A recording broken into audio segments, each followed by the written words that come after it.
सप्तऋषि आश्रम के प्रसंग में सप्त ऋषियों के अलोभ का वर्णन तथा ऋषियों के मुख से अन्न दान एवं दम आदि धर्मों की प्रशंसा। पुलस्त जी कहते हैं, राजन, अब मैं तुम्हारे लिए सप्त ऋषियों के आश्रम का वर्णन करूंगा। अत्रि, वशिष्ठ, मैं, पुलह, कृतु, अंगिरा, गौतम, सुमति, सुमुख, विश्वामित्र, स्थूलशिरा, संवर्त, पृतर्दन, रैव्य, बृहस्पति, च्यवन, कश्यप, भृगु, दुर्वासा, जमदग्नि, मार्कंडे, गालव, उष्णा, भरद्वाज, यवकीर, स्थूलाक्ष, मकराक्ष, कण्व, मेधातिथि, नारद, पर्वत, स्वगंधी, तृणांबु, शबल, धौम्य, शतानंद, अकृतव्रण, जमदग्नि कुमार, परशुराम, अष्टक तथा कृष्ण द्वैपायन, ये सभी ऋषि महर्षि अपने पुत्रों और शिष्यों के साथ पुष्कर में आकर सप्त ऋषियों के आश्रम में रह चुके हैं तथा सबने इंद्रिय संयम और शौच संतोष आदि के नियमों के पालन पूर्वक पूरी चेष्टा के साथ तपस्या की है, जिसके फलस्वरूप उनमें इंद्रिय जय, धैर्य, सत्य, क्षमा, सरलता, दया और दान आदि सद्गुणों की प्रतिष्ठा हुई है। पूर्व काल की बात है, समाधि के द्वारा सनातन ब्रह्मलोक पर विजय प्राप्त करने की अभिलाषा रखने वाले सप्त ऋषिगण तीर्थ स्थानों का दर्शन करते हुए इस पृथ्वी पर विचर रहे थे। इसी बीच में एक बार बड़ा भारी सूखा पड़ा, जिसके कारण भूख से पीड़ित होकर संपूर्ण जगत के लोग बड़े कष्ट में पड़ गए। उसी समय उन ऋषियों को भी कष्ट उठाते देख तत्कालीन राजा ने, जो प्रजा की देखभाल के लिए भ्रमण कर रहे थे, दुखी होकर कहा, मुनिवरों, ब्राह्मणों के लिए प्रतिग्रह उत्तम वृत्ति है, अतः आप लोग मुझसे दान ग्रहण करें। अच्छे अच्छे गांव, धान और जौ आदि अन्न, घृत, दुग्धादि रस, तरह तरह के रत्न, स्वर्ण तथा दूध देने वाली गौएं ले लें। ऋषियों ने कहा, राजन, प्रतिग्रह बड़ी भयंकर वृत्ति है। वह स्वाद में मधु के समान मधुर, किंतु परिणाम में विष के समान घातक है। इस बात को स्वयं जानते हुए भी तुम क्यों हमें लोभ में डाल रहे हो? 10 कसाईयों के समान एक चक्री अर्थात कुम्हार या तेली, 10 चक्रियों के समान एक शराब बेचने वाला, 10 शराब बेचने वालों के समान एक वैश्या और 10 वैश्याओं के समान एक राजा होता है, जो प्रतिदिन 10,000 हत्याग्रहों का संचालन करता है। वह शौंडिक है, राजा भी उसी के समान माना गया है। अतः राजा का प्रतिग्रह अत्यंत भयंकर है। जो ब्राह्मण लोभ से मोहित होकर राजा का प्रतिग्रह स्वीकार करता है वह तामिस्त्र आदि घोर नरकों में पकाया जाता है। अतः महाराज, तुम अपने दान के साथ ही यहाँ से पधारो, तुम्हारा कल्याण हो, यह दान दूसरों को देना। यह कहकर वे सप्तऋषि वन में चले गए। तदनंतर राजा की आज्ञा से उसके मंत्रियों ने गूलर के फूलों में सोना भरकर उन्हें पृथ्वी पर बिखेर दिया। सप्तऋषि अन्न के दाने बीनते हुए वहां पहुंचे तो उन फलों को भी उन्होंने हाथ में उठाया। उन्हें भारी जानकर अत्रि ने कहा, ये फल ग्रहण करने योग्य नहीं हैं। हमारी ज्ञान शक्ति पर मोह का पर्दा नहीं पड़ा है। हम मंद बुद्धि नहीं हो गए हैं। हम समझदार हैं, ज्ञानी हैं। अतः इस बात को भली भांति समझते हैं कि वे गूलर के फल स्वर्ण से भरे हैं। धन इसी लोक में आनंददायक होता है। मृत्यु के बाद तो वह बड़े ही कटु परिणाम को उत्पन्न करता है। अतः जो सुख एवं अनंत पद की इच्छा रखता हो, उसे तो इसे कदापि नहीं लेना चाहिए। वशिष्ठ जी ने कहा, इस लोक में धन संचय की अपेक्षा तपस्या का संचय ही श्रेष्ठ है। जो सब प्रकार के लौकिक संग्रहों का परित्याग कर देता है, उसके सारे उपद्रव शांत हो जाते हैं। संग्रह करने वाला कोई भी मनुष्य ऐसा नहीं है जो सुखी रह सके। ब्राह्मण जैसे जैसे प्रतिग्रह का त्याग करता है, वैसे ही वैसे संतोष के कारण उसके ब्रह्म तेज की वृद्धि होती है। एक ओर अकिंचनता और दूसरे ओर राज्य को तराजू पर रखकर तोला गया तो राज्य की अपेक्षा अकिंचनता का ही पलड़ा भारी रहा। इसलिए जितात्मा पुरुष के लिए कुछ भी संग्रह न करना ही श्रेष्ठ है। कश्यप जी बोले, धन संपत्ति मोह में डालने वाली होती है। मोह नरक में गिराता है। इसलिए कल्याण चाहने वाले पुरुष को अनर्थ के साधन अर्थ का दूर से ही परित्याग कर देना चाहिए। जिसको धर्म के लिए धन संग्रह की इच्छा होती है, उसके लिए उस इच्छा का त्याग ही श्रेष्ठ है। क्योंकि कीचड़ को लगाकर धोने की अपेक्षा उसका स्पर्श ना करना ही उत्तम है। धन के द्वारा जिस धर्म का साधन किया जाता है, वह क्षयशील माना गया है। दूसरे के लिए जो धन का परित्याग है, वही अक्षय धर्म है। वही मोक्ष की प्राप्ति कराने वाला है।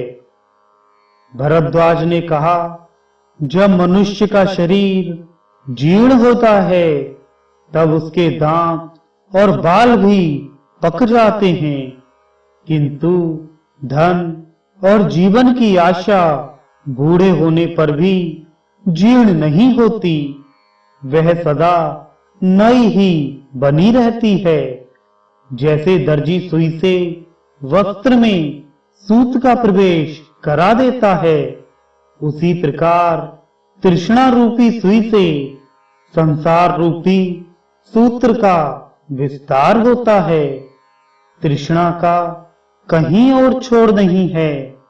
उसका पेट भरना कठिन होता है। वह सैकड़ों दोषों को ढोए फिरती है। उसके द्वारा बहुत से अधर्म होते हैं। अतः तृष्णा का परित्याग ही उचित है। गौतम बोले, इंद्रियों के लोभग्रस्त होने से सभी मनुष्य संकट में पड़ जाते हैं। जिसके चित्त में संतोष है उसके लिए सर्वत्र धन संपत्ति भरी हुई है। जिसके पैर जूते में हैं उसके लिए सारी पृथ्वी मानो चमड़े से मड़ी है। संतोष रूपी अमृत से तृप्त एवं शांत चित्त वाले पुरुषों को जो सुख प्राप्त होता है वह धन के लोभ से इधर उधर दौड़ने वाले लोगों को कहां से प्राप्त हो सकता है। असंतोष ही सबसे बढ़कर दुख है और संतोष ही सबसे बड़ा सुख है। अतः सुख चाहने वाले पुरुष को सदा संतुष्ट रहना चाहिए। विश्वामित्र ने कहा, किसी कामना की पूर्ति चाहने वाले मनुष्य की यदि एक कामना पूर्ण होती है तो दूसरी नई उत्पन्न होकर उसे पुनः बाढ़ के समान बींधने लगती है। भोगों की इच्छा उपभोग के द्वारा कभी शांत नहीं होती। प्रत्युत घी डालने से प्रज्वलित होने वाली अग्नि की भांति वह अधिकाधिक बढ़ती ही जाती है।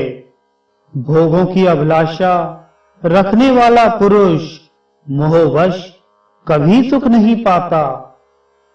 जमदग्नि बोले, जो प्रतिग्रह लेने की शक्ति रखते हुए भी उसे नहीं ग्रहण करता वह दानी पुरुषों को मिलने वाले सनातन लोकों को प्राप्त होता है। जो ब्राह्मण राजा से धन लेता है वह महर्षियों द्वारा शोक करने के योग्य है। उस मूर्ख को नरक यातना का भय नहीं दिखाई देता। प्रतिग्रह लेने में समर्थ होकर भी उसमें प्रवृत्त नहीं होना चाहिए, क्योंकि प्रतिग्रह से ब्राह्मणों का ब्रह्म तेज नष्ट हो जाता है। अरुंधति ने कहा, तृष्णा का आदि अंत नहीं है, वह सदा शरीर के भीतर व्याप्त रहती है। दुष्ट बुद्धि वाले पुरुषों के लिए जिसका त्याग करना कठिन है, जो शरीर के जीर्ण होने पर भी जीर्ण नहीं होती तथा जो प्राणांतकारी रोग के समान है, उस तृष्णा का त्याग करने वाले को ही सुख मिलता है। पशु सख बोले, धर्मपरायण विद्वान पुरुष जैसा आचरण करते हैं, आत्म कल्याण की इच्छा रखने वाले विद्वान पुरुष को वैसा ही आचरण करना चाहिए।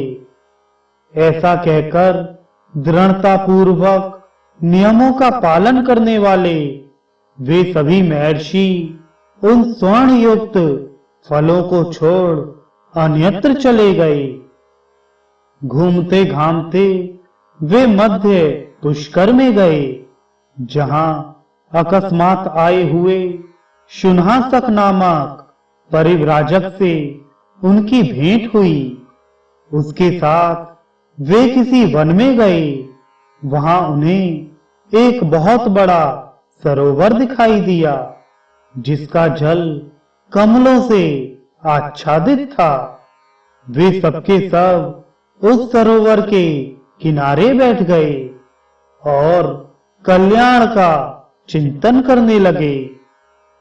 उस समय शुनहासुख ने क्षुधा से पीड़ित उन समस्त मुनियों से इस प्रकार कहा, महर्षियों, आप सब लोग बताइए, भूख की पीड़ा कैसी होती है? ऋषियों ने कहा, शक्ति, खड्ग, गदा, चक्र, तोमर और बाणों से पीड़ित किए जाने पर मनुष्य को जो वेदना होती है वह भी भूख की पीड़ा के सामने मात हो जाती है। दमा, खांसी, क्षय, ज्वर और मिर्गी आदि रोगों से कष्ट पाते हुए मनुष्य को भी भूख की पीड़ा उन सबकी अपेक्षा अधिक जान पड़ती है। जिस प्रकार सूर्य की किरणों से पृथ्वी का सारा जल खींच लिया जाता है, उसी प्रकार पेट की आग से शरीर की समस्त नाड़ियां सूख जाती हैं। क्षुधा से पीड़ित मनुष्य को आंखों से कुछ सूझ नहीं पड़ता। उसका सारा अंग जलता और सूखता जाता है। भूख की आग प्रज्वलित होने पर मनुष्य गूंगा, बहरा, जड़, पंगु, भयंकर तथा मर्यादाहीन हो जाता है। लोग क्षुधा से पीड़ित होने पर माता पिता, स्त्री, पुत्र, कन्या, भाई तथा स्वजनों का भी परित्याग कर देते हैं। भूख से व्याकुल मनुष्य न पितरों की भली भांति पूजा कर सकता है, न देवताओं की, न गुरुजनों का सत्कार कर सकता है, न ऋषियों तथा अभ्यागतों का। इस प्रकार अन्न न मिलने पर देहधारी प्राणियों में ये सभी दोष आ जाते हैं। इसलिए संसार में अन्न से बढ़कर ना तो कोई पदार्थ हुआ है ना होगा। अन्न ही संसार का मूल है। सब कुछ अन्न के ही आधार पर टिका हुआ है। पितर, देवता, दैत्य, यक्ष, राक्षस, किन्नर, मनुष्य और पिशाच सभी अन्नमय माने गए हैं। इसलिए अन्नदान करने वाले को अक्षय तृप्ति और सनातन स्थिति प्राप्त होती है। तप, सत्य, जप, होम, ध्यान, योग, उत्तम गति, स्वर्ग और सुख की प्राप्ति, ये सब कुछ अन्न से ही सुलभ होते हैं। चंदन, अगर, धूप और शीतकाल में ईंधन का दान अन्नदान के 16वें हिस्से के बराबर भी नहीं हो सकता। अन्न ही प्राण, बल और तेज हैं। अन्न ही पराक्रम है। अन्न से ही तेज की उत्पत्ति और वृद्धि होती है। जो मनुष्य श्रद्धा पूर्वक भूखे को अन्न देता है, वह ब्रह्म स्वरूप होकर ब्रह्मा जी के साथ आनंद मनाता है। जो एकाग्रचित्त होकर अमावस्या को श्राद्ध में अन्नदान का महात्म्य मात्र सुनाता है, उसके पितर आजीवन संतुष्ट रहते हैं। इंद्रिय संयम और मनोनिग्रह से युक्त ब्राह्मण सुखी एवं धर्म के भागी होते हैं। दम, दान एवं यम, ये तीनों तत्वार्थदर्शी पुरुषों द्वारा बताए हुए धर्म हैं। इनमें भी विशेषतः दम ब्राह्मणों का सनातन धर्म है। दम तेज को बढ़ाता है। दम परम पवित्र और उत्तम है। दम से पुरुष पाप रहित एवं तेजस्वी होता है। संसार में जो कुछ नियम, धर्म, शुभ कर्म अथवा संपूर्ण यज्ञों के फल हैं, उन सब की अपेक्षा दम का महत्व अधिक है। दम के बिना दान रूपी क्रिया की यथावत शुद्धि नहीं हो सकती। दम से ही यज्ञ और दम से ही दान की प्रवृत्ति होती है। जिसने इंद्रियों का दमन नहीं किया, उसके वन में रहने से क्या लाभ, तथा जिसने मन और इंद्रियों का भली भांति दमन किया है, उसको घर छोड़कर किसी आश्रम में रहने की क्या आवश्यकता है। जितेंद्रिय पुरुष जहां जहां निवास करता है, उसके लिए वही वही स्थान वन एवं महान आश्रम है।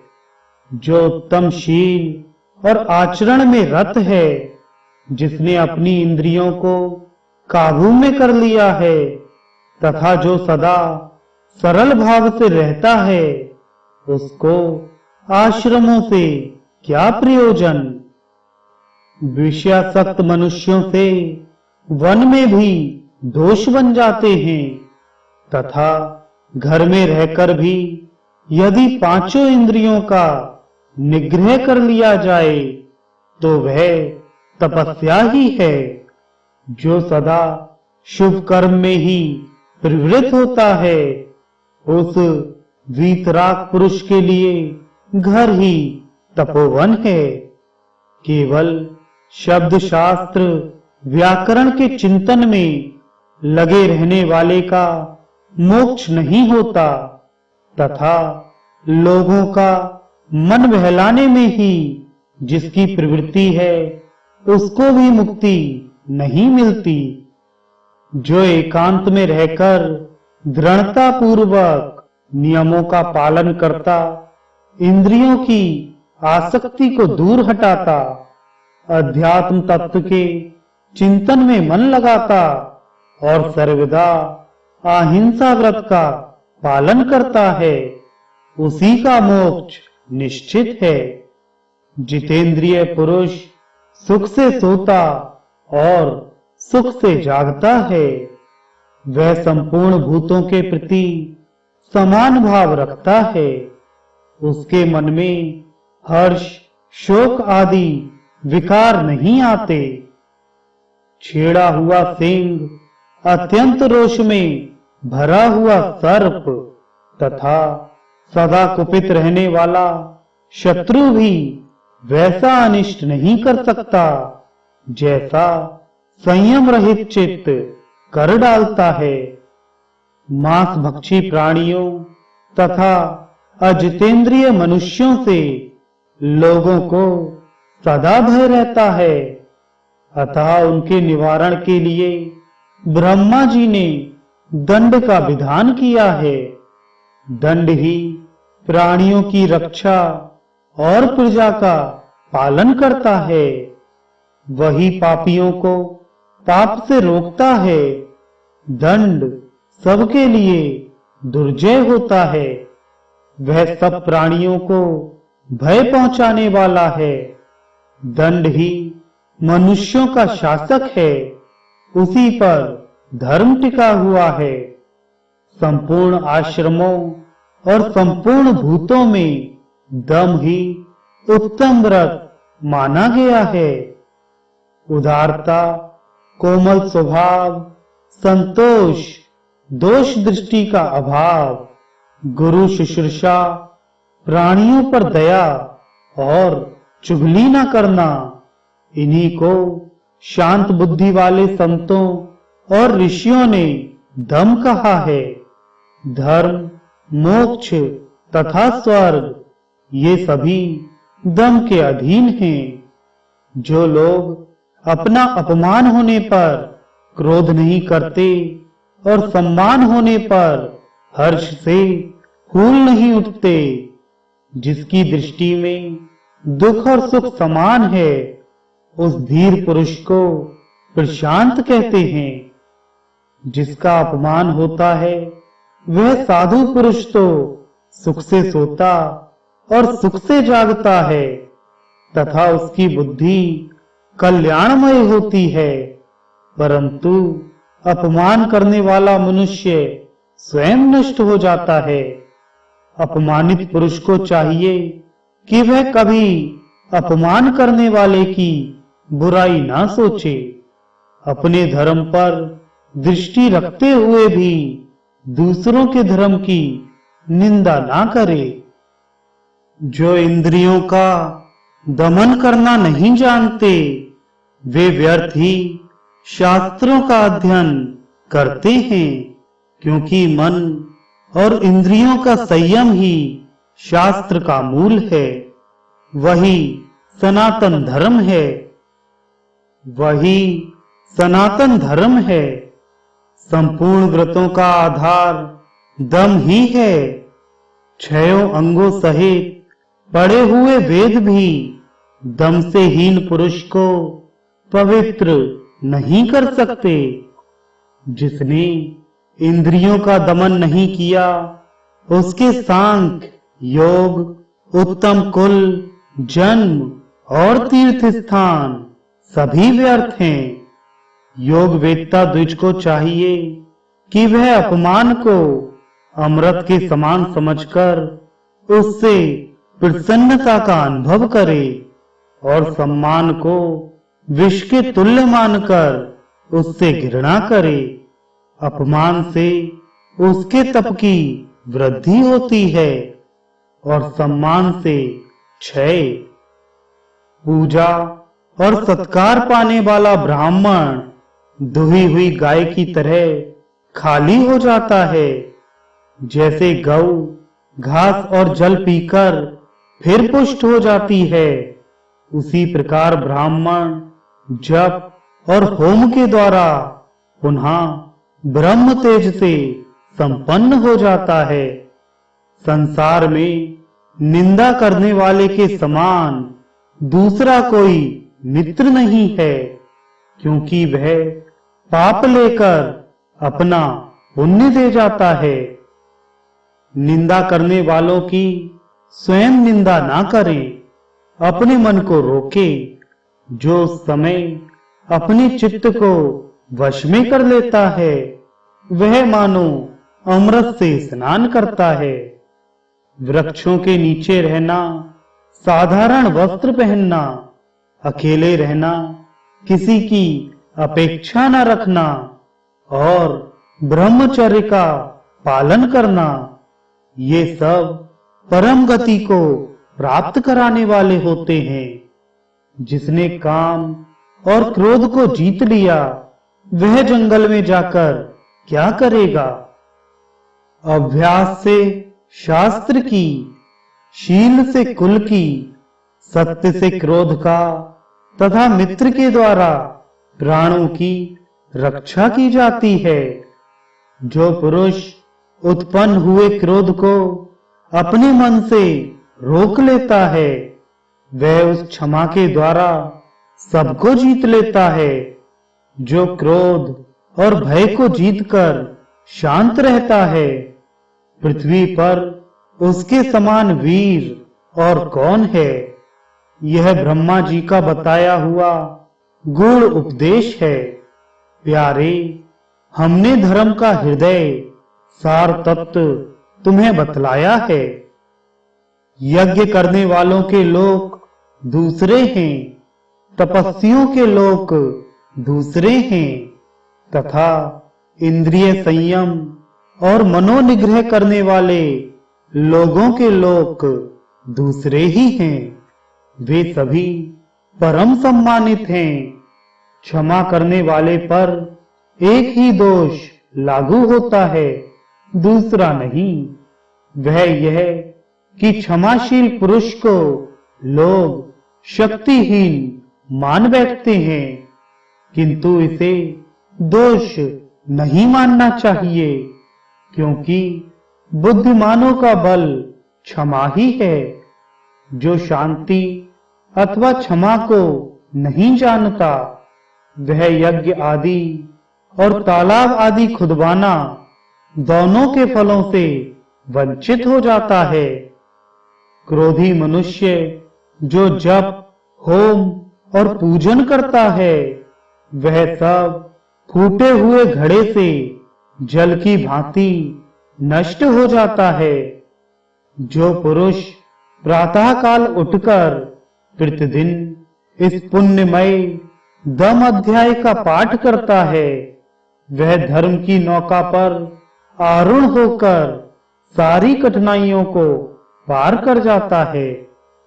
जो द्विज सदा ही इस पुण्यप्रद दम अध्याय को दूसरों को सुनाता है, वह ब्रह्मलोक को प्राप्त होता है तथा वहां से कभी नहीं गिरता। धर्म का सार सुनो और सुनकर उसे धारण करो। जो बात अपने को प्रतिकूल जान पड़े उसे दूसरों के लिए भी काम में ना लाएं। जो पराई स्त्री को माता के समान, पराये धन को मिट्टी के ढेले के समान और संपूर्ण भूतों को अपनी आत्मा के समान जानता है, वही ज्ञानी है। जिसकी रसोई बलिवैश्य देव के लिए और जीवन परोपकार के लिए है, वही विद्वान है। जैसे धातुओं में स्वर्ण उत्तम है, वैसे ही परोपकार सबसे श्रेष्ठ धर्म है, वही सर्वस्व है। संपूर्ण प्राणियों के हित का ध्यान रखने वाला पुरुष अमृत प्राप्त करता है। पुलस्त जी कहते हैं, इस प्रकार ऋषियों ने शुन्हासुख के सामने धर्म के सार तत्व का प्रतिपादन करके उसके साथ वहां से दूसरे वन में प्रवेश किया। वहां भी उन्हें एक बहुत विस्तृत जलाशय दिखाई दिया, जो पद्म और उत्पलों से आच्छादित था। उस सरोवर में उतरकर उन्होंने मृणाल उखाड़े और उन्हें ढेर के ढेर किनारे पर रखकर जल से संपन्न होने वाली पुण्य क्रिया, संध्या, तर्पण आदि करने लगे। तत्पश्चात जब वे जल से बाहर निकले तो उन मृणालों को ना देखकर परस्पर इस प्रकार कहने लगे। ऋषि बोले, हम सब लोग क्षुधा से कष्ट पा रहे हैं। ऐसी दशा में किस पापी और क्रूर ने मृणालों को चुरा लिया। जब इस तरह कुछ पता ना लगा तब सबसे पहले कश्यप जी बोले, जिसने मृणाल की चोरी की हो उसे सर्वत्र सब कुछ चुराने का, थाती रखी हुई वस्तु पर जी ललचाने का और झूठी गवाही देने का पाप लगे। वह दंभ पूर्वक धर्म का आचरण और राजा का सेवन करने, मद्य और मांस का सेवन करने, सदा झूठ बोलने, सूद से जीविका चलाने और रुपया लेकर लड़की बेचने के पाप का भागी हो। वशिष्ठ जी ने कहा, जिसने उन मृणालों को चुराया हो उसे ऋतु काल के बिना ही मैथुन करने, दिन में सोने, एक दूसरे के यहाँ जाकर अतिथि बनने, जिस गांव में एक ही कुआं हो वहां निवास करने, ब्राह्मण होकर शूद्र जाति की स्त्री से संबंध रखने का पाप लगे और ऐसे लोगों को जिन लोकों में जाना पड़ता है वहीं वह भी जाए।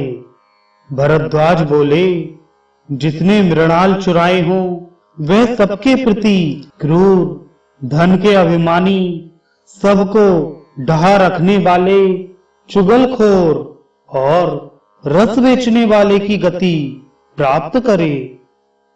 गौतम ने कहा, जिसने मृणालों की चोरी की हो वह सदा शूद्र का अन्न खाने वाले और स्त्रीगामी और घर में दूसरों का न देकर अकेले मिष्ठान्न भोजन करने वाले के समान पाप का भागी हो।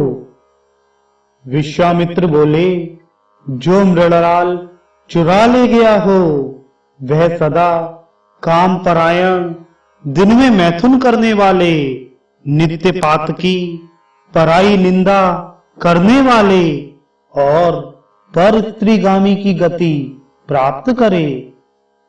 जमदग्नि ने कहा, जिसने मृणालों की चोरी की हो वह दुर्बुद्धि मनुष्य अपने माता पिता का अपमान करने के, अपनी कन्या के दिए हुए धन से अपनी जीविका चलाने के, सदा दूसरे की रसोई में भोजन करने के, पर स्त्री से संपर्क रखने के और गौओं की बिक्री करने के पाप का भागी हो। पराशर जी बोले, जिसने मृणाल चुराए हो वह दूसरों का दास एवं जन्म जन्म क्रोधी हो तथा सब प्रकार के धर्म कर्मों से हीन हो। शुनहासुख ने कहा, जिसने मृणालों की चोरी की हो वह न्याय पूर्वक वेदा अध्ययन करे, अतिथियों में प्रीत रखने वाला गृहस्थ हो, सदा सत्य बोले, विधिवत अग्निहोत्र करे, प्रतिदिन यज्ञ करे और अंत में ब्रह्मलोक को जाए। ऋषियों ने कहा, शुनहासुख, तुमने जो शपथ की है वह तो द्विजाति मात्र को ही अभीष्ट है, अतः तुम्ही ने हम सबके मृणालों की चोरी की है।